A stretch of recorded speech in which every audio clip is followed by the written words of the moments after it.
ねえ、二人ともあれはリンゴ飴って言って、まるで宝石みたいだ。綺麗。 Hey guys, today we'll be making the candy apples from One Piece. It's a dish that looks beautiful and tastes even better than it looks.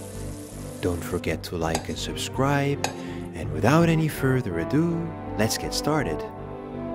We'll start off by choosing our apples. I'm using Granny Smith.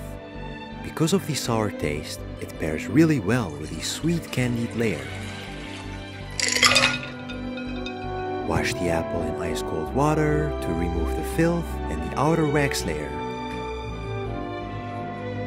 And then dry it off.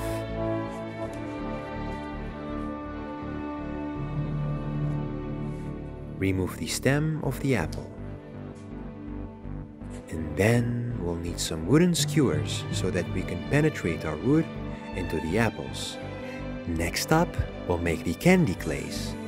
Start by adding sugar, corn syrup, water, and red food coloring to a pan. Turn on the heat. Keep on mixing until the mixture reaches a temperature of 150 degrees Celsius. After that, we'll take our apples and dip them into the mixture. Be sure to use a spoon to fully coat the apples.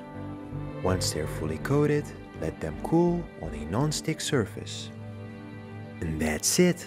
The candy apples from One Piece are done. These apples look absolutely mesmerizing. The red color is so beautiful to look at, and the taste is amazing as well.